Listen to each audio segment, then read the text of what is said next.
Last day हम लोगों ने 7 तक डिविजिबिलिटी रूल पढ़ा था। आज हम लोग 8, 9, 10 के डिविजिबिलिटी रूल के बारे में जानेंगे।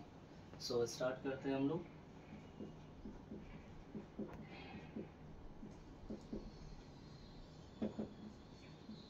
डिविजिबिलिटी रूल ऑफ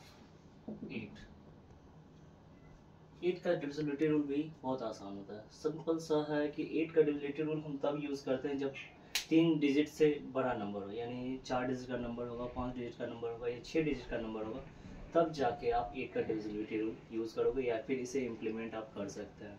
क्योंकि 2 डिजिट के डिविजिबिलिटी रूल को आसानी से आप 8 से डिवाइड करके फाइंड आउट कर सकते हैं। 3 डिजिट में भी आप आसानी से डिवाइड करके फाइंड आउट कर सकते हैं, लेकिन 3 डिजिट से ज़्यादा होगा तो आप इसी रूल को आसानी से उस नंबर में इम्प्लीमेंट कर सकते हैं। जैसे आप देख सकते हैं एग्जांपल में, सबसे पहले तो जान लेते हैं कि 8 के डिविजिबिलिटी रूल को सॉल्व करने का रूल क्या है, मेथड क्या है। कि मान लीजिए कोई भी 4 डिजिट का आपको नंबर दे दिया जाए, ठीक है, तो उस 4 डिजिट के लास्ट 3 नंबर में, यानी 1s, 10s एंड 100, यानी 100 से लेके 1s तक के 3 डिजिट होते हैं, और इन तीनों डिजिट में जब आप 8 से डिवाइड करते हो और वो 8 से कम्प्लीटली डिविजिबल हो जाता है, तो वो कंप्लीट नंबर जितने भी डिजिट का हो 3 से ज़्यादा, वो सारा नंबर जो है 8 से डिविजिबल हो जाएगा। ठीक है, एक एग्जांपल ले लेते हैं। जैसे पहले 4 डिजिट कर लेते हैं, 4, 2, 3, 1। अब यहाँ लास्ट 3 डिजिट देखें तो 1s, 10s, 100 तक आता है हमारा, जो कि 231 है। अब 231 में जब आप 8 से डिवाइड करोगे, ठीक है, तो ये कम्प्लीटली डिविजिबल नहीं होता है। जैसे देखते हैं 8 2 16, माइनस कीजिएगा 7 1, है ना, 8 8 64, यहाँ पे आप देख सकते हैं 7 रिमाइंडर आ गया। It means this number is not completely divisible by 8, ये 8 से डिविजिबल नहीं है। हम दूसरा कोई नंबर लेते हैं, 5 2 8 9 2। यहाँ एक और नंबर ले लीजिए 6, इसे मिटा दे रहा हूँ। ये इतना बड़ा नंबर है जिसके बारे में हमसे ये पूछा गया है कि ये 8 से डिविजिबल है या नहीं। तो हम इस पूरे में डिवाइड नहीं करने जाएंगे, सिर्फ लास्ट के 3 डिजिट यानी 892 में हम 8 से डिवाइड करके चेक करेंगे। 8 से डिवाइड करते हैं 892 को, है ना। सो 8 1 जा 8, माइनस करेंगे, cancels, now again 9 will copy, 8 1 जा 8, 2 अगेन 8 1 जा 8, 4 रिमाइंडर बच गया आपका। तो फिर ये भी डिविजिबल नहीं होगा। ठीक है, अब तीसरा कोई नंबर लेते हैं।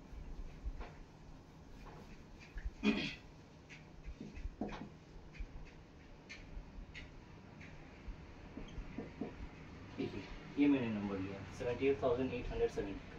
फिर से लास्ट 3 डिजिट में हम डिवाइड करते हैं,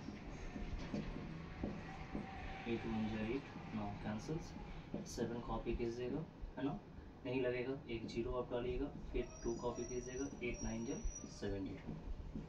सो आपने ये देखा कि लास्ट के 3 डिजिट में मैंने डिवाइड किया और यहाँ पे कम्प्लीटली डिविजिबल हो गया 8 से। इसका मतलब ये हुआ कि ये पूरा नंबर 78,872 जो है ये 8 से डिविजिबल हो जाएगा। तो इसी प्रकार से कोई भी नंबर हो, ठीक है, 3 डिजिट से या 3 डिजिट से ज़्यादा हो, तो उसका 8 से डिविजिबिलिटी रूल फाइंड करने का यही तरीका है कि लास्ट 3 डिजिट में डिवाइड कीजिए और कम्प्लीटली डिविजिबल हो जाता है तो ये पूरा नंबर 8 से डिविजिबल होगा, अदरवाइज नहीं। नाउ 9 के डिविजिबिलिटी रूल के बारे में जानते हैं हम। 9 का डिविजिबिलिटी रूल और आसान है। 9 का डिविजिबिलिटी रूल जस्ट लाइक 3 की तरह होता है। ठीक है, जैसे 1 2 3 6, ये 1236 है। ठीक है, अब इसके बारे में मुझे ये फाइंड आउट करना है कि ये 9 से डिविजिबल है कि नहीं है। तो 3 के रूल में हम क्या करते थे, सारे डिजिट को सम कर देते हैं। तो यहाँ पे भी इस नंबर के सारे डिजिट को हम सम करेंगे। ये पैटर्न 3 के डिविजिबिलिटी रूल में और 9 के डिविजिबिलिटी रूल में सेम है कि वहाँ पे भी सारे डिजिट को सम किया जाता था, यहाँ पे भी सारे डिजिट को सम करेंगे। डिफरेंस बस यहाँ पे ये है कि सम करने के बाद वहाँ 3 से डिवाइड कर देते हैं और यहाँ पे सम करने के बाद हम 9 से डिवाइड करेंगे। So let's do this example.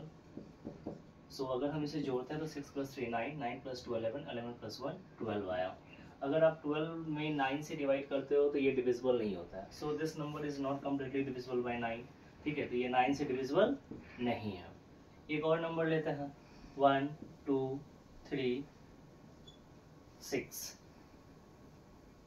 अब इसमें एक और 6 ले लीजिए, 12,336। अब इसे चेक करना है कि ये 9 से डिविजिबल है कि नहीं है। तो फिर से इसको आप जोड़िएगा 1 + 2 + 3 + 6 + 6, है ना। तो 6 + 6 12, 12 + 3 15, 15 + 2 17, 17 + 1 18, यानी जोड़ने के बाद क्या आया है 18 आया है। और जब आप 18 में 9 से डिवाइड करोगे, ठीक है, तो आप ये देखोगे कि ये 2 टाइम्स में कम्प्लीटली कट जाता है। इसका मतलब है जब वो अगर कट गया सम, इसका मतलब ये हुआ कि 12,336 भी 9 से डिविजिबल हो जाएगा। ठीक है। नाउ 10 के बाद एक और एग्जांपल बात कर लेते हैं इसके बारे में। 9 का एक और एग्जांपल ले लेते हैं हम लोग। 9 2 7, जिससे ये 3 डिजिट का मैंने नंबर लिया 927। ठीक है, तो इसमें भी आप सम कीजिए 9 + 2 11, 11 + 7 9 + 2 11, 11 + 7 18 आ गया। जब तीनों को प्लस कीजिएगा तो 18 में 9 से फिर से डिवाइड कीजिएगा तो कम्प्लीटली डिविजिबल हो जाएगा। तो इसलिए 927 भी 9 से डिविजिबल हो जाएगा। नाउ अब 10 के बारे में बात करते हैं।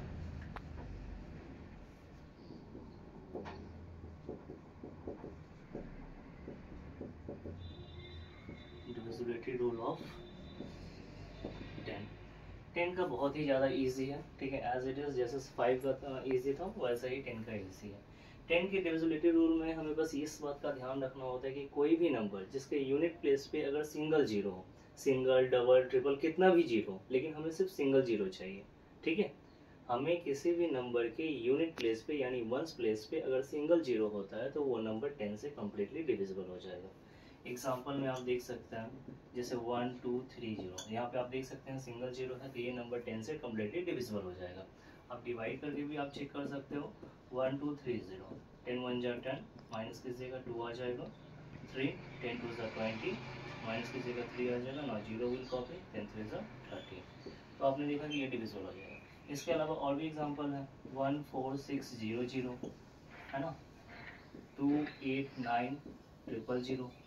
ठीक है, हमें बस एक जीरो चाहिए, हमें बस एक जीरो की जरूरत होती है 10 से डिविजिबल करने के लिए। ज़्यादा कितना भी हो तो उससे हमें कोई प्रॉब्लम नहीं है, वो भी डिविजिबल हो जाएगा क्योंकि कम से कम एक जीरो तो है ही एटलीस्ट यहाँ। तो ये 10 से डिविजिबल हो जाएगा बहुत अच्छे से। ठीक है, तो आज मैंने जो है डिविजिबिलिटी रूल मैंने आप लोगों को 8 का बताया जिसमें लास्ट 3 डिजिट में डिवाइड करना होता है। 9 का मैंने बताया कि लास्ट कि सारे डिजिट को आप सम कीजिए, सम करने के बाद जो आंसर आता है उसमें 9 से डिवाइड कीजिए, अगर वो कट जाता है तो पूरा नंबर भी 9 से डिविजिबल हो जाएगा। और 10 में मैंने आप लोगों को बताया कि सिर्फ यूनिट प्लेस पे एक जीरो का होना जरूरी है। अगर यूनिट प्लेस पे सिंगल जीरो है तो वो 10 से कम्प्लीटली डिविजिबल हो जाएगा। तो आज मैंने 3 क्लासेस में टोटल डिविजिबिलिटी रूल 1 से लेके 10 तक कम्प्लीटली एग्जाम्पल के साथ अच्छे से करके मैंने आप लोगों को बताया है। 2 और मैं बताऊंगा इसके अलावा 11 एंड 12 का।